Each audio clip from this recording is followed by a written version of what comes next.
You're tuning in to Past Our Prime, a show powered by Squad Locker. Here are your hosts, retired Astros minor league star Tip Fairchild and former Patriots All-Pro center Dan Copen.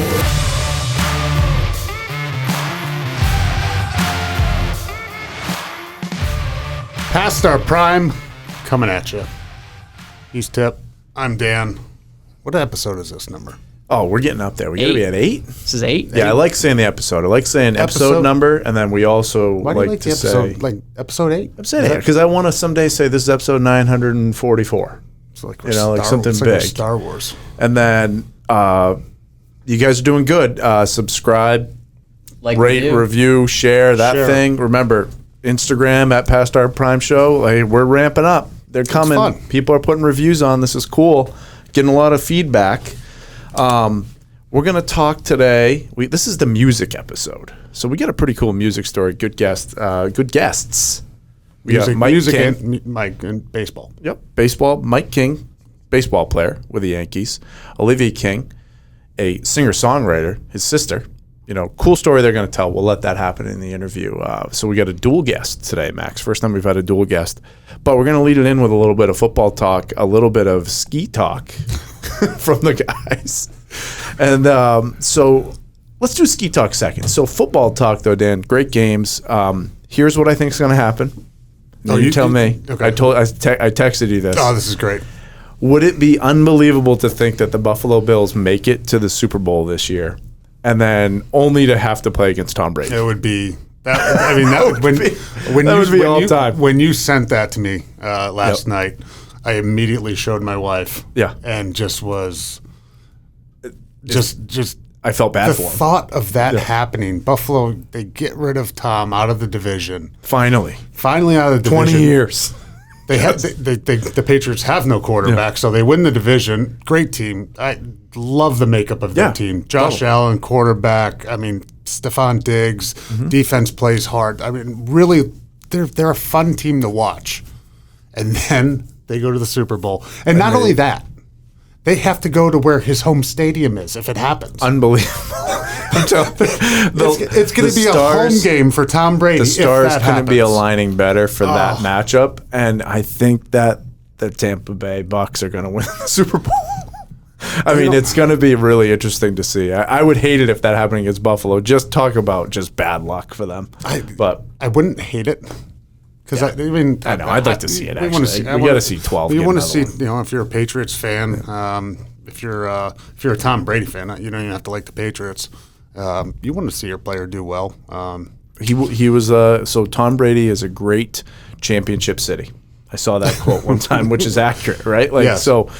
I also saw a funny thing on either Facebook or one of the social. I'm much more active on social media now, Max, since we started this, right? Good. So I saw a quote that was like, hey, are Patriots fans allowed to wear their Brady jersey today? Oh, a lot. There's a lot. I mean, everybody has Tampa Bay. So there's a 12s. there's a lot of Patriot 12s that we're hoping for a Tampa Bay win. Oh, they're going to just wear the Patriots jersey? Patriots jersey. Absolutely. That's fine. Yeah, absolutely. My girls have them. Do you have one? I have one. Do you wear it? I wasn't a big jersey guy at the game person. You big sweatshirt guy? Big sweatshirt guy. Put the big sweatshirt on, and that was it. But I do have a 12. There was a point in that game where I thought they were going to lose. Yeah. And then Jared Cook caught a slant over the middle, 15 yards, first down, and got the ball raked out.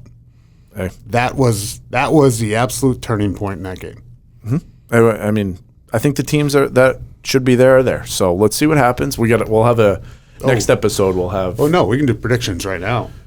I mean, let's just start a bet. It's Tampa Bay and Buffalo for me. Tampa Bay and Buffalo. Yep. Tampa Bay and Buffalo. I go Tampa Bay and Chiefs. Okay. All right. We'll start that now. So our bet, though, we'll do a Super Bowl bet. So we got a Super Bowl episode coming up. This might be nose hair again. It could be. Well, what I was thinking was actually doing the hottest pepper in the world. The hottest wings in the world, maybe. Like the loser has to have a batch of the hottest wings in the world. I like hot stuff. I like spicy stuff. I think there's a tipping point where it's just too spicy and it's painful, but it's funny to watch. I want the pain. I hope you lose then.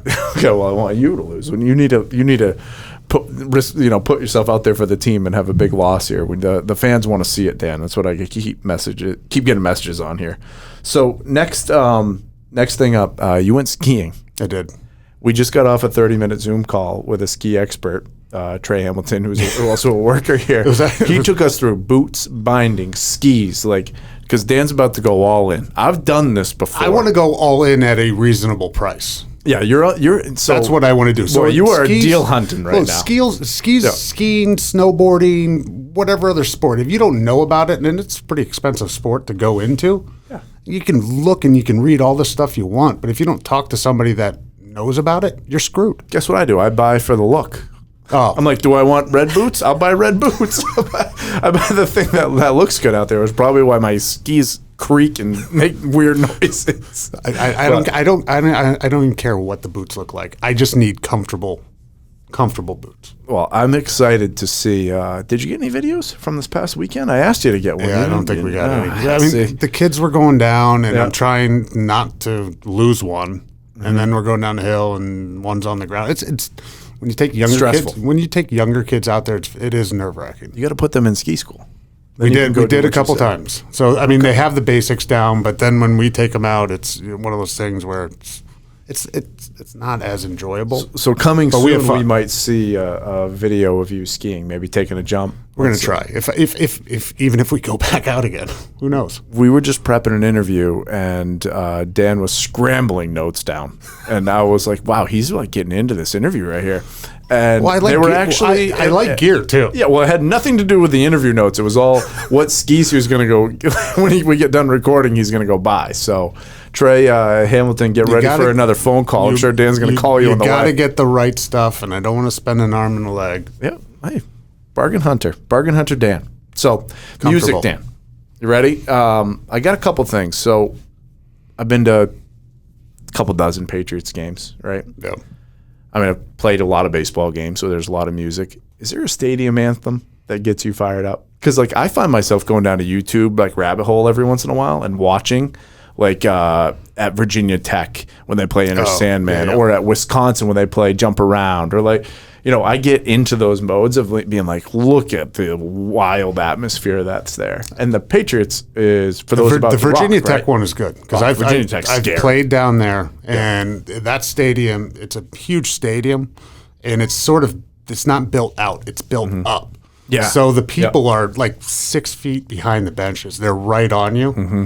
And obviously the visiting team comes out first. And when Enter Sandman comes out and they start playing that and the Hokies come out, that can get you going. So what got the juices going when you were playing for the Patriots? When you ran out on the field? Because, you got Brady coming out to Jay-Z. Crazy Train's not a bad Crazy thing. Train. No, Brady comes out by himself. And he's going to pick out position groups go out. So he's going to go out, and he had Jay-Z going. I actually don't even know if we had a song when the lineman came out. Crazy Train, though, was what got you going when you got out there. Crazy Train little worked. Goosebump? Crazy Train worked for those about to rock. Yeah. That was AC/DC. With the gunshots? Yeah. Yeah. That right before kickoff, that was a good one. And I got to tell you, I've in the air tonight. Phil Collins. Oh, the drums? We're just warming up. We're just in a stretch. You're just sitting there. You're looking around. Fans are starting to pile in. And then when you hear that intro to that will get you jacked up. That will get you going for sure. So for me, I got a couple. Baseball, you have these, walkout songs. You come out to the mound, and there's a song playing. I've had a few once. I'm a big 90s grunge guy, so I've had Nirvana, I've had Alice in Chains, I've had Stone Temple Pilots, all kinds of stuff. Didn't you have one that, they were going to crush you or something? Oh, yeah, I got a couple things coming that you'll like about this. So with that, there's also songs that happen, that are ruined for you too when you have bad experiences. But what I used to like to do, and at one point when I was in California, I was the oldest guy on the team. Not ever a place that you want to be when in the minor leagues. You never want to be the youngest guy on the team. In California, I was one of the oldest guys, and one of my favorite things to do, because we had some young guys who thought, they walked on water maybe a little bit, and some that were fun and would like to play some of the pranks too. I'd go up to the media guys, after throw, after catch, and go up there and be like, hey, we're going to change all the songs today, all the walkout songs, all the batter songs, So you got guys that come out to all kinds of stuff. So I peel through the list. I remember JB Shuck. I changed JB Shuck's name. He played in the big leagues for a little bit. He used to have like some, a couple great songs he used to play. I changed it to Miley Cyrus Party in the USA, Now, I changed some other guys like Barbie Girl, whatever, like all funny songs. JB Shuck, though, first day I did it, went 4 for 4. He kept it for the whole year. Did you? So for the last 2 months of the season, he's like, this song, like they would just change it. They would just change it, or they just knew they were. Yeah, for you. Well, they were like, wouldn't change it for anybody else. I mean, if they knew they were messing around and pulling a prank on it. Tenure. Okay. Tenure. It was like, okay, we know that Fairchild's going to like probably pull a prank. We'll do it. Why not? So some guys didn't love it, but what did JD say to you after first at bat? Oh, I mean, I remember he was a leadoff hitter too. I remember him looking around because I was probably in the stands charting, trying not to sweat. I remember being like, Tip. If anybody did this, it was Tip. And sure enough, it worked for him though. So music is a huge thing in baseball. For me, Dan, another one. Stan Borowski was my pitching coach in AA. He also was my pitching coach in High A. So he saw me pitch really well and be like, okay, this guy's got it coming. And he also saw me getting shelled. So he's seen both. Stan Borowski, he's a big league pitching coach with Tampa Bay now. He came out to Led Zeppelin, When the Levee Breaks. That was his. So when he would visit the mound, that was his song, right? I love Led Zeppelin, and I love When the Levee Breaks. But you're not doing very well at that point?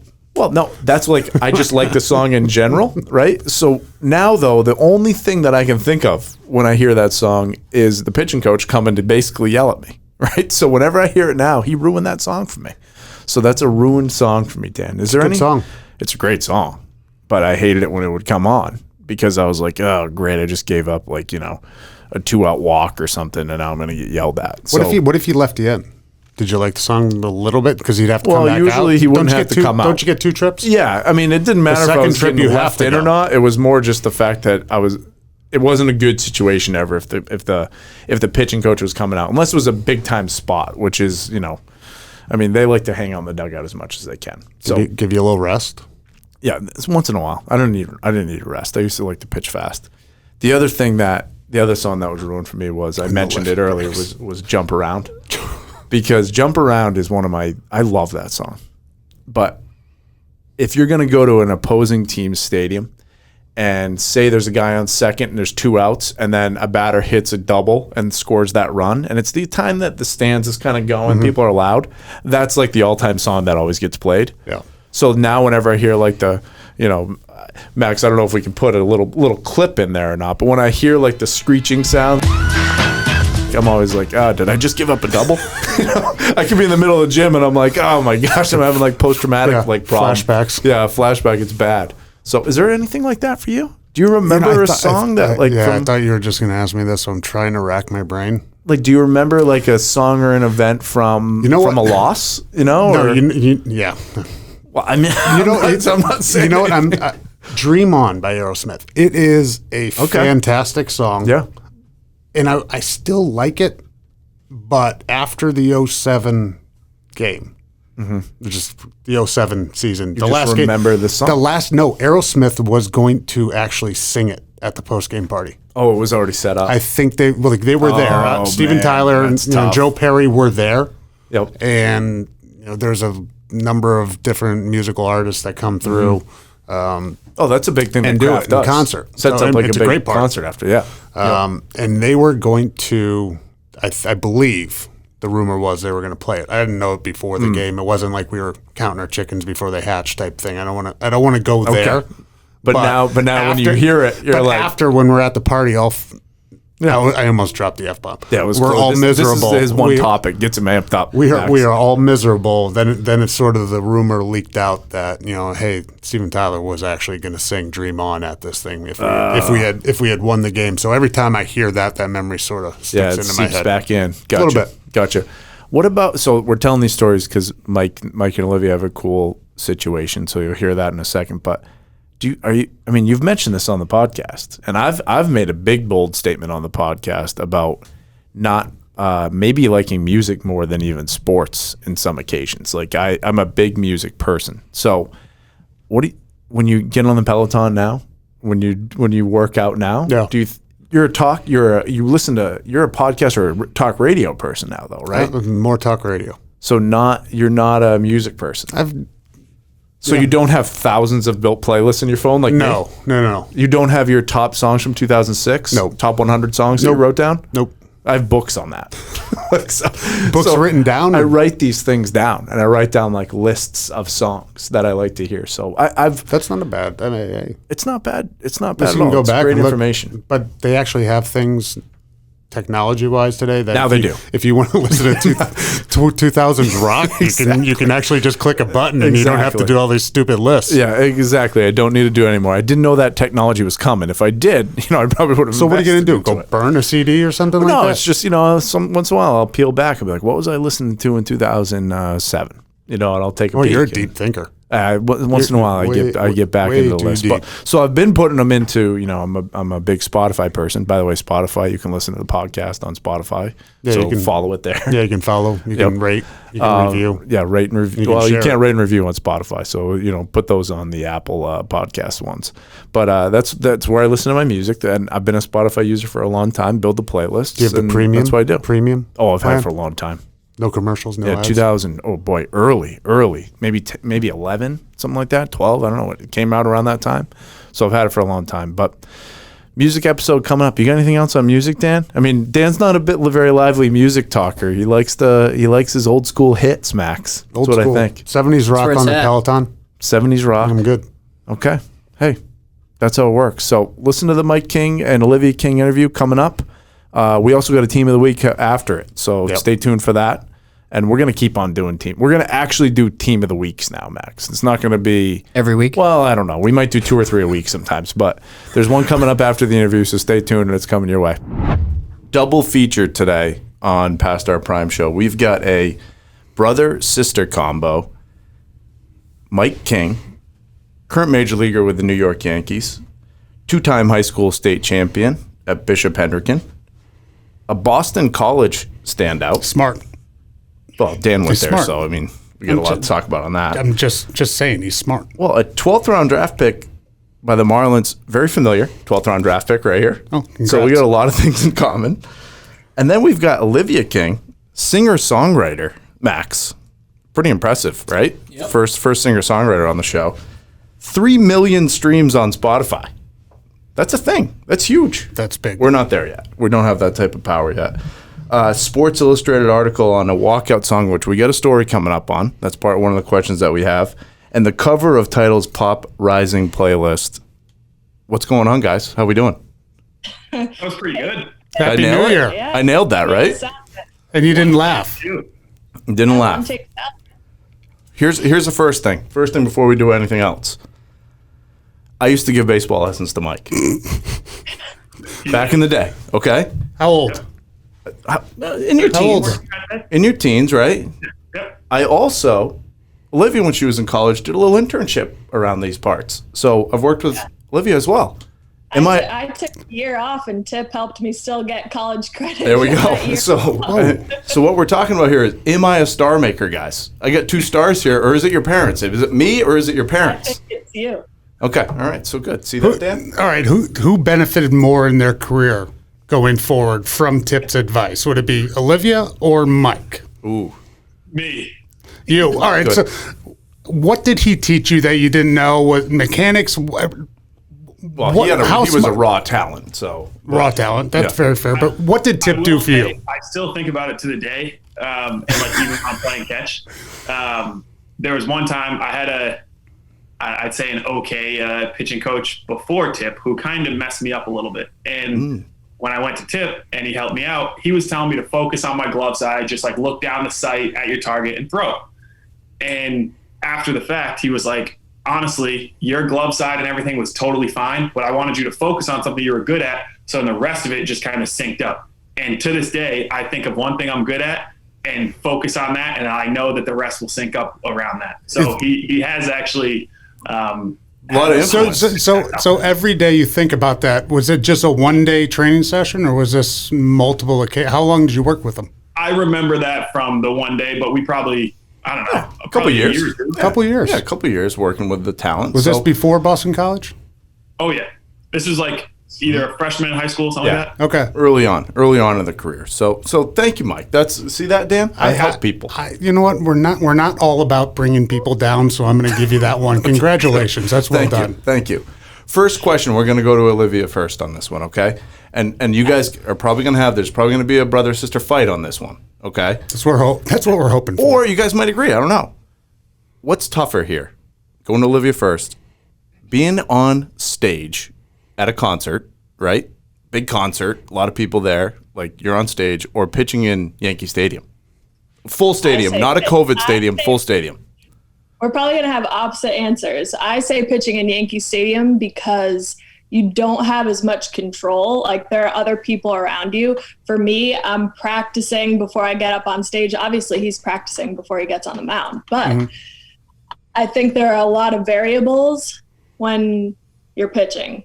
When you're performing, there might be a couple variables. The sound guy could mess things up. You could have a dancer screw up behind you, but it doesn't affect like your overall performance usually. But with a pitcher, you got a whole team behind you, and there are like too many variables that would make me super nervous. I don't know how he does it. He says he's never gotten nervous. I don't believe it. Let's talk about it, Mike. What do you think? Because, I mean, you pitch, at some stadiums that can get a little rowdy out there. It's nothing like, the Batavia Muck Dogs. So I used to play. What is it? Greenberg, the Salem, Pine Bluffs. Yeah, he likes to talk about Scorpions. the Arkansas Pine Bluffs. But Mike's been through the minors. He's been through the grind. He knows how. I played on Batavia. You played Batavia. You played on Batavia Muck Dogs. I believe that's a hard life. Yeah. You played for them? I would agree that there are more variables that can affect the outcome of kind of what I do on the mound, but I would be so friggin' nervous to be up on stage in front of all those people. Like we do, I'm sure both of you guys. You do the same thing, dude. No. Olivia, I have to agree with Mike on this one. It is not the same thing. You do like the little rookie hazing where you got to get up and sing in front of the bus, and there's like 30 people on the bus. And I am petrified as I'm singing up there, afraid my voice is going to crack, afraid I'm just going to do something wrong that's going to upset the crowd. I mean, so Mike, are you saying you're a good singer though in general? Oh God, no. Okay, you should hear his falsetto. I don't even know what a falsetto is. Yeah, me either. It means when you go up really high. So do you get Mike? Olivia said you don't get nervous. Is that true? Because I get nervous. I got nervous before every game. Didn't matter what level it was. And, as soon as that first ball was snapped, you sort of sink into the game and, you go with the flow. I can't imagine that you don't get nervous before you go for an outing. I've always expected to get nervous. Like when I thought about the future and thought about my first appearance in the big leagues, I have no idea what I'm going to be like because I'm going to be nervous. Knees are going to be shaking. And then I go out there and I'm totally fine. And I've never been nervous. I had my college coach, Coach Gambino at Boston College, always said like, I know Mike. He was a couple years older than me. I know Mike. Don't date yourself, Dan. But he always said like, if you study for a test and you know the material like the back of your hand, you're going to go into that test like it's all right, like you already aced it. So I always took that approach into baseball. And so if I knew every hitter's holes and felt good going out into the game, I always felt confident and never actually felt any nerves. Boston college athletes, you guys had other people take your tests though, right? That's not true. That's not true. Okay, all right. Wasn't sure. I figured that was the case. But Olivia, now, do you get nervous? Like, is there like I know there's like the voice warm-up exercises that you do and stuff like, but I mean, I feel like you're probably jumping around a little bit before you get out there on stage or like any type of recording that you're going to do, right? For me, it's kind of the same as Mike. If you're prepared, you don't get nervous. You might just get more of like an anxious, excited feeling, but it's not so much nerves. I would say the only time I've been nervous is when I wasn't prepared or when someone kind of puts me on the spot. But if I'm prepared, I'm good to go. I like that. Preparation. At what age did you realize that you wanted to be a singer, songwriter, and performer? I mean, when I first started taking it seriously, I was probably like 17. And then I ended up releasing my first single in 2017. So I don't know, that would put me in my early 20s or so. But I mean, I really just found a love for it. I started singing in church, and I was in the church choir as a little kid. And kind of the story I always tell is that one of my friends was sitting next to me, and we were all singing just as a choir. And she's like, "Hey, Liv, I think you might be kind of good. Why don't you try out for the solo?" And I was like, no, like that would scare the crap out of me. And so the choir director asked who wants to try out for the solo, and she raised my hand for me, and I was just shaking like a leaf. I got up there, I ended up getting the solo, and then it's kind of the rest is history. I ended up loving performing. So with recruiting and everything, you guys both kind of went through a process. I'm wondering on the music side. I'm going to go to Mike first on this one. We know that there's scouts, right, Mike? I mean, a couple professional baseball players like us, we know that there's a lot of radar guns on you. There's a lot of things like that happens, and there's a lot of teams that are doing assessments on you and all these things. So, your scouting, your recruiting process, your draft process. I love talking about draft day. That's probably one of my favorite things, that we talk about on this show. We've talked to some guys about it. I'm wondering on the music side too, so I'm coming to you after, Olivia, right? We know what it's like, right, Mike? So what was your draft experience like? Lots of teams looking at you, lots of people watching you, and then you get selected. How'd that go? Yeah, I always feel like draft day is either really, really good for some people or really, really bad. Very rarely is it good way to put it. Yeah.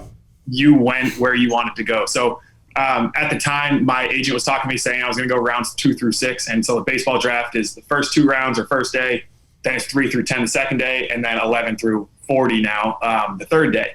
So I expected to go that second day, possible first day, but really mostly second day. And so the second day, if you could, I'm trying to think like exact time. I want to say the draft was a Wednesday, Thursday, and Friday. And I'm pitching Friday in our super regional. I remember watching the game. Yeah. I remember watching the game. And Thursday, I don't get drafted. So Thursday night, I'm trying to prepare for Miami in game 2 of a regional that we just lost game 1. So it's really an elimination game. And I'm pissed off and sad that I didn't get drafted.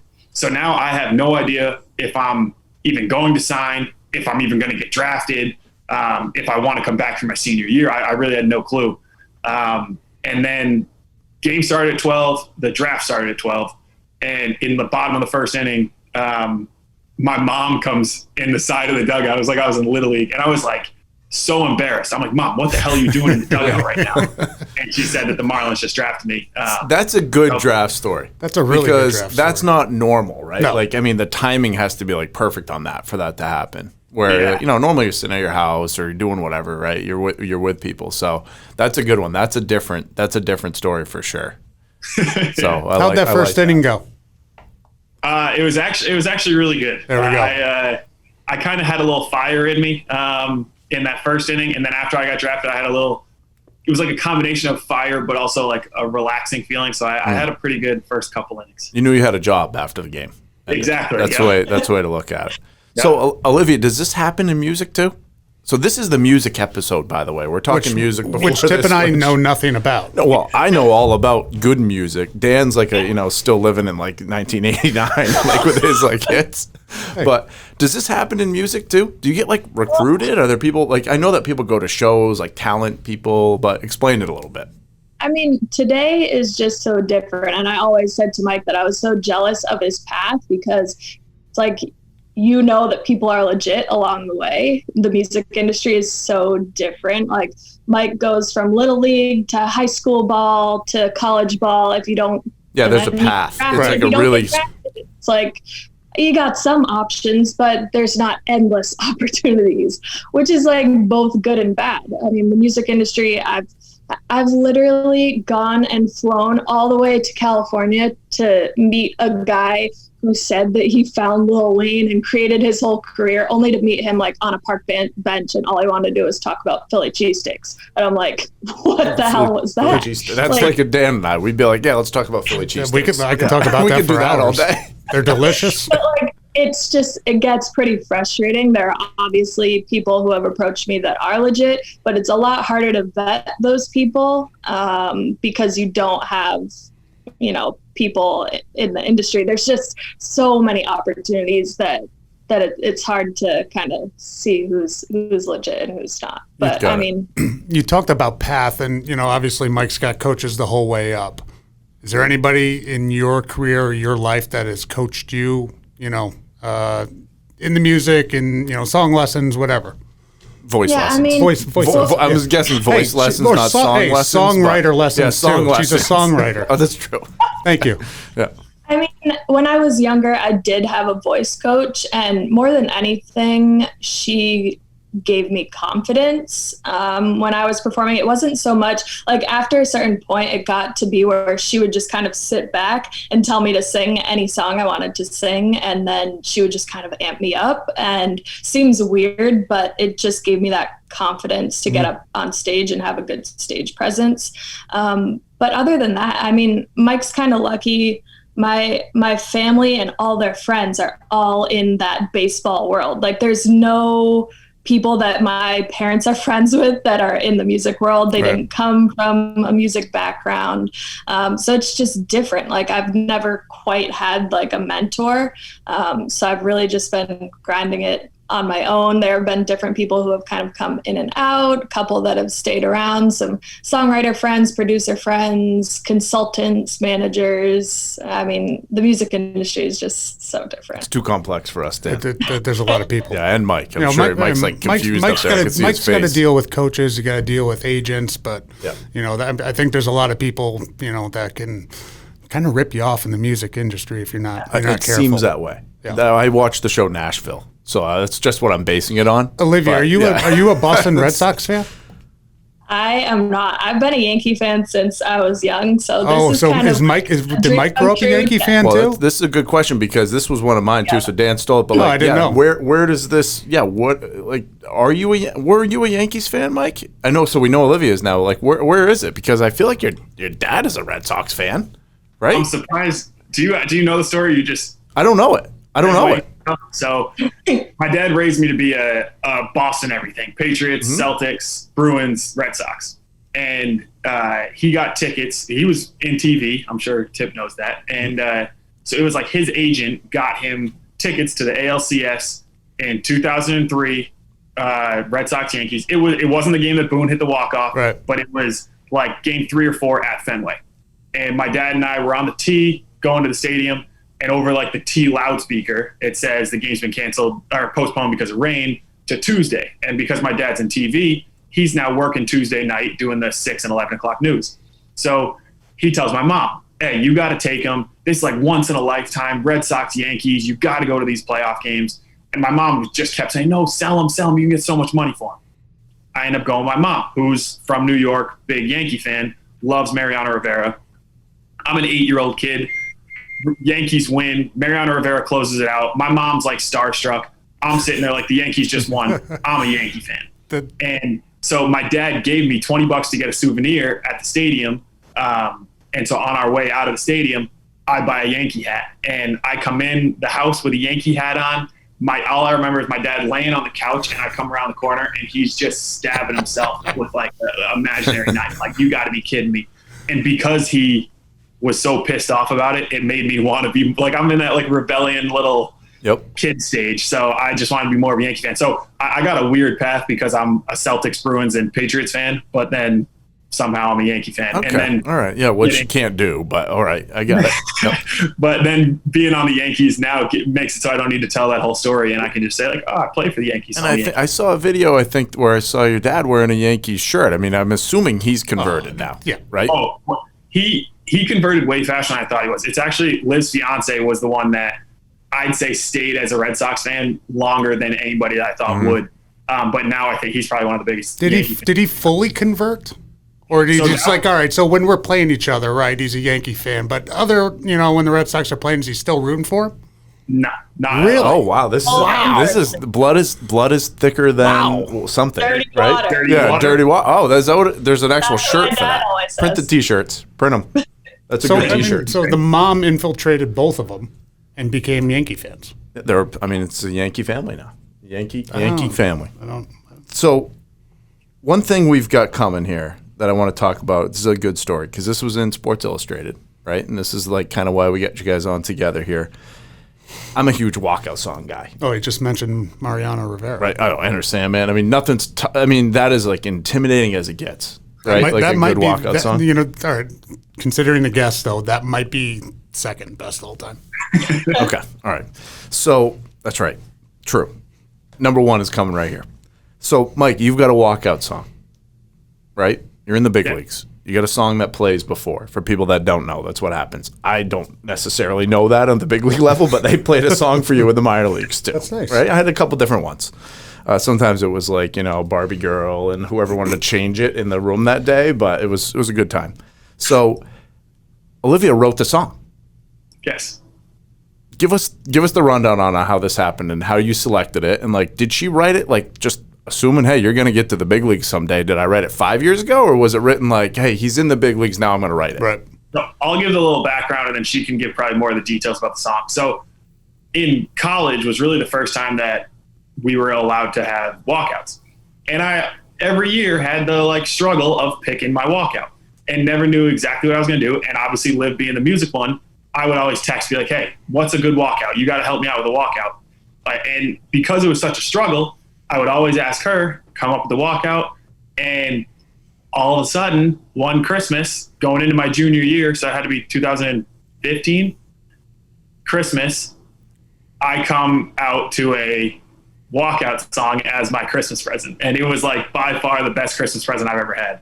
And I was shocked because I never expected her to actually do it, but I would always be like, Liv, you gotta just make a walkout song for me so I don't need to go through this every year or whatever, just as kind of joking. And she actually does it. Christmas present, that's pretty cool. It's a good gift. Did she perform it live that morning, that's Christmas morning, what I was about or was to it ask recorded? Olivia, tell us, how did you present this gift? And, what was the thought process writing it? Because I'm assuming it's a little more emotional writing a song like this. I don't know. I just watched Nashville. But. And then maybe, hey, Boston College, you come out to it, but then it's being played at Yankee Stadium. Yeah, no, that's what's awesome. Crazy. That's the cool part about the story. So what's behind that, Olivia? Yeah, so I actually saw it was on Jimmy Fallon, and the Roots made Jeter a bunch of walkout songs, and the first couple were kind of jokes, and then the last one, it was really good. I don't know if you guys have ever seen it. If not, go back and watch that episode because they absolutely killed it. And I was just inspired by that. I'm like, wow, this beat and everything about it just said fierce confidence. You're coming out guns a-blazing. And I was like, wow. So I sent that episode to one of my producer friends, and I said, hey, we need to make a song like this. I have all the faith in my brother possible. I know he's going to make it to the majors. And I mean, they're the producers and the rapper that I ended up getting on it. They were probably like, yeah, all right, whatever, Liv. But they did it anyways. So I got this beat back, and I was like, all right, let me sit. I sat in my closet in my parents' house, and I started writing it. And I'm like, this has to be hard. This can't be some little girl singing on this hard hip hop track. And so I started kind of spitting some rhymes. I'm no rapper, but I started kind of rapping. I started rapping it, and I had this whole flow and some ideas for the lyrics. And I was like, all right, this needs to be super hard, so I can't be doing this. I'll do the chorus, I'll do the bridge, I'll do the little singing parts throughout it, but I need a rapper on this. I need a real rapper on this to give it the full effect. So I reached out to this Boston rapper.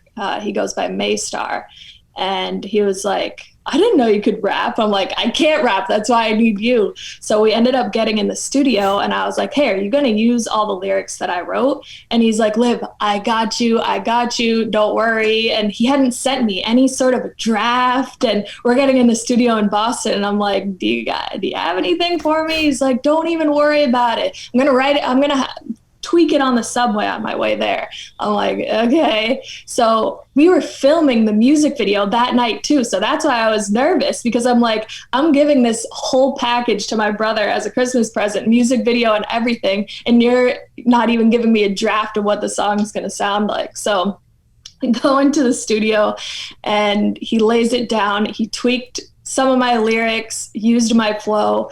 And I was like, that is perfect. That's so perfect. So we filmed the music video that night and gave it to my brother a few weeks later, draped the TV, had the music video all queued up. And I remember sitting next to my brother on the couch and he was smacking my leg so hard. He was like, Liv, are you kidding me? I remember like chills going through my body because he was hitting me so hard. Like, geez, I didn't think he would like it that much, but I just always knew that there was potential for that. And I knew there was no doubt in my mind. Call it sister's intuition, but there was no doubt in my mind that he was going to make it to Yankee Stadium one day. And I was like, you know what? This is a win-win for both of us. Yeah, you're like, I know that this is going to be played on the loudspeakers at whatever stadium it was going to be. So, you put it together. It felt very good to send that text once it was finally playing in some big stadiums to the rapper. There you go. Yeah, exactly. And I was like, hey, just so you guys know, it is playing in Yankee I'll Stadium. tell you what, though, Like, oh, Olivia, you sort of set the bar way, way too high. Because, the best gifts are homemade gifts. Yeah, that's a tough one to follow up on. The kids give it to the mom, hey, homemade card and all that stuff. Yeah. I don't know if you can top that one again. It's going to be tough. He topped it a couple of years later with some Gucci flip-flops. That's material items. Yeah, we're talking about from the material. heart. Yeah, we're talking about from the heart here. So this leads to a good question. That meant a lot. Are you wearing the Gucci flip-flops right now? Yeah, must have them on. He probably has that song playing in his head 24 hours a day. Exactly. I'm not wearing them now. So when you guys are performing, this is a question I have, right, where I did this, Mike, and you might have done this. And Dan, I was going to ask you this question too. Do you know where people are in the stadium? Like, if your parents are there watching a game, do you know where they are? Like, and Liv, I was gonna ask you this question. Like, in the crowd, are you like, if Mike came, right, or your parents are there, or somebody that you knew was there, are you like, I know that they're over there on the left hand side, or is it like, do you like to not know where people are? I guess is the other part. For me, I think I know Mike's answer too. Mike is always super zoned in, so I don't think he even pays attention to that. But for me, I would say usually the lights are so bright on a stage that I said that to Dan before. I said I'm going to ask this question, and that's what it's going to be. There's like, is there a spotlight in your face you can't see? Unless it's like a daytime show, which is very rare. If it's like some sort of a festival, then maybe. But usually you can't even see. Is Olivia right, Mike? You don't know where people are out there?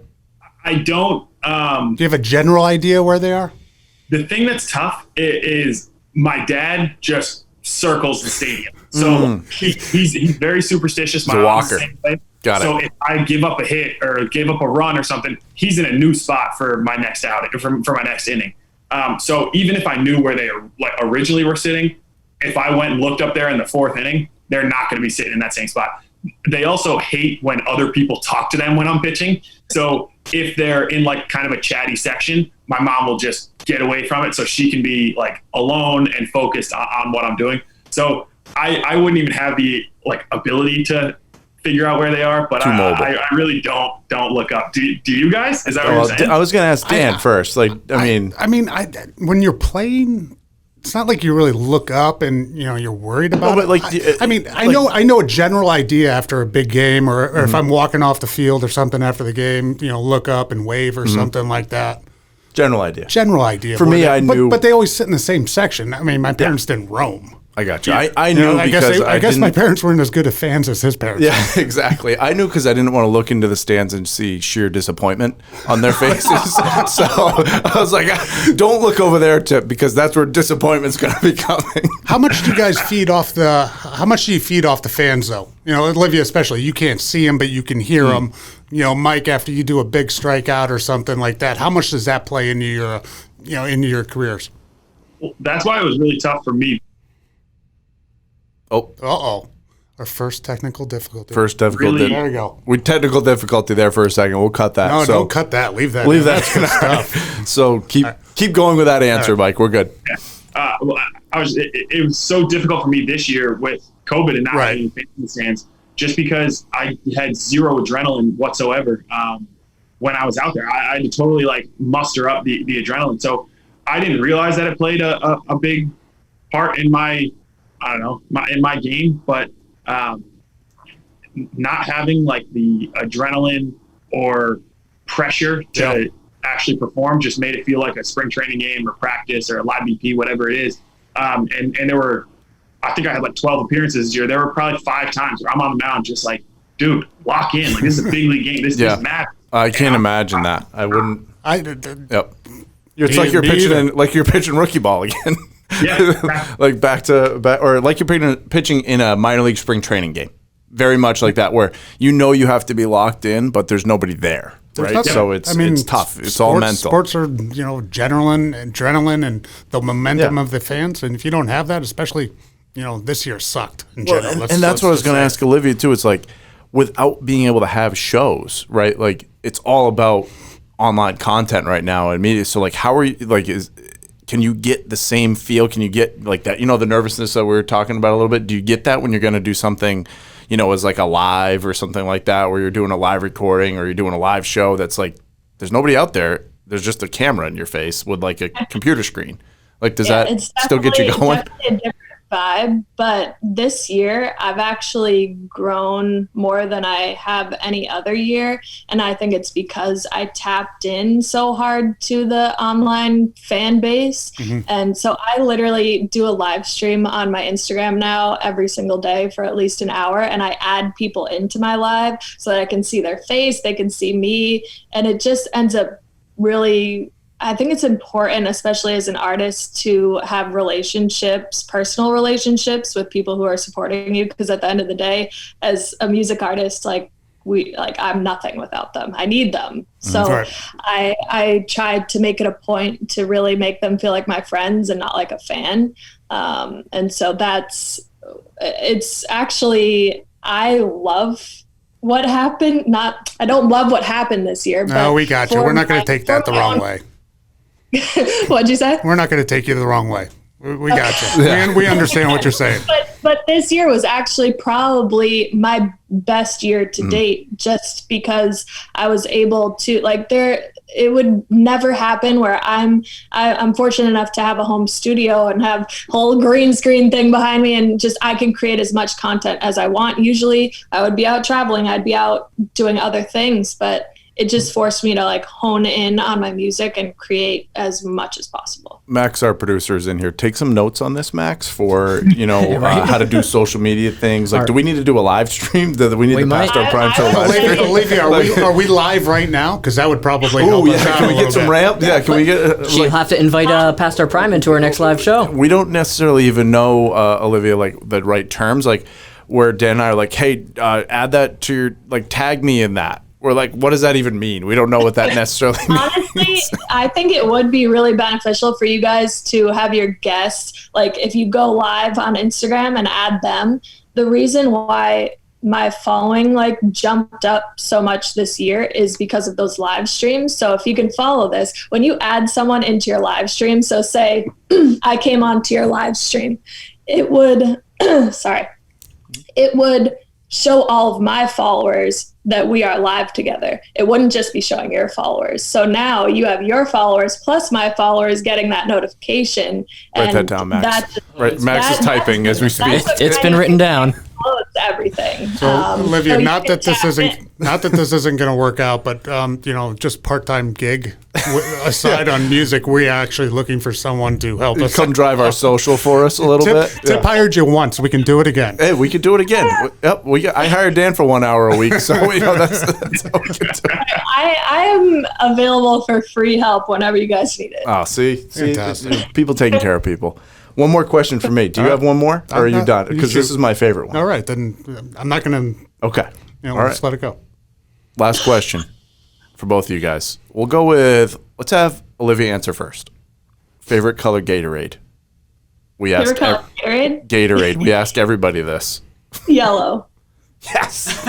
First yellow answer. I'm a huge yellow person. Really? Normal people drink yellow. Other Gatorade. I think yellow is so far superior. Oh, it's so much past everything else. Mike, we're ready for you.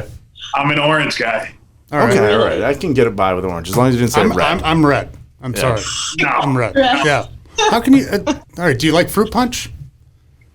Yeah. You want to know the people that I don't trust are the people that like purple. Purple are the by far the worst. Or any of the healthy Gatorades. No, I think we can agree on that. Yeah, absolutely. I don't think G2 is an actual Gatorade. So we'll No. get you guys on the poll for our Gatorade thing. So good answers there. We appreciate it. Congrats on everything, guys. This is awesome. Yeah, thanks for coming on. I haven't been able to really talk to you guys a ton lately. Now, we need to set up a tea time, Mike. Maybe Olivia can come with us. Dan likes to try to play golf. You definitely don't. You don't want you. Okay, so good. You can bring your dad. You can bring your dad. He'd love to jump in on that. We can do group. Instagram Live while we're on the golf course. Oh, that's a good idea. So we'll set that up. I like it a lot. There we go. Nice thinking, Dan. Thank you. So congrats on everything, guys. Appreciate you guys joining. They are not past their prime, Max. This is the past our prime show because of us. The guests are very much in their prime. That's so true. where are we following you, Olivia? We know where to follow Mike. Where are we following you? Yeah, everything across the board is Olivia King Music. Olivia King Facebook, Music. Instagram, Twitter, YouTube, TikTok, you name it. Olivia King Music. And watch New York Yankees games. There you go. Perfect. I thought I was supposed to be spelling something. I was reading the dictionary today. Well, do we want to give him one word? Do we want to give him one word? Mike, your word is chassis. Chassis. Ooh. What does that even? Because we both got this one wrong. Can you give me a definition? It's the part of a car. Can you use it in a sentence? I will give you the language of origin is French. CHASSE with an apostrophe. Oh, I would have said the same He was going. I thought he had it. Still wrong. Sorry. Still wrong. Should have went back for that last year of college, Mike. Yeah, one more year of school. Thanks, guys. See ya. Talk to you. All right, What's thank the you. spelling? Yeah, wait. Oh, how do you spell it? CHASSIS. CHAS. That was good, guys. That was Close. fun. Thanks for having me. Thanks for tuning in to the interview. Thank you to Mike and Olivia for hanging out with us for a little bit. We got Team of the Week right now up, and it is the Maryland Lacrosse League. Big league, Dan. 1,500 players. Growing the game of lacrosse is what they say by providing a fun, competitive, and safe lacrosse league, social type experience out there for them as well. They reached out. They submitted for Team of the Week, which is what we're asking people to do on the Instagram. They followed at directions. Past Our Prime Show. We connected them with an account executive at Squad Locker. Bam, they're getting some product coming their way. So we get the $500 coupon code or essentially gift card for the store. They're going to set it up, direct to player, uniforms, apparel, whatever they need. We want to help these teams stay around. We want to help these clubs stay around. And they're all, dealing with COVID and everything else like we all have. And we want to make sure that we can, provide what we do for an experience, which is, again, they might not be able to all collect together, so we can ship direct to the house. Or not like they used to be able to. Yeah, not like they used to, for sure. So Maryland Lacrosse League, they coming your way. You guys got it. You're going to be working with an account executive. Keep on firing these things over to us. We say Team of the Week, but it could be teams. Hey, you're the boss. It could be And leagues. it could be weeks. It could be weeks. It could be and there could be. We're just making stuff up as we go. We just did a LaxCon conference, and Max and I basically gave away 7 or 8 Team of the Weeks for next week's show. So they're piling up, and we might do that. We might pick 2 or 3 once in a while. So Maryland Lacrosse League, congrats, team/league of the week, and have fun using Squad Locker. Talk to you guys soon. We out. Past Our Prime is brought to you by Squad Locker. Squad Locker is your one-stop shop for custom team apparel, delivered right to your front door. Learn more by visiting squadlocker.com.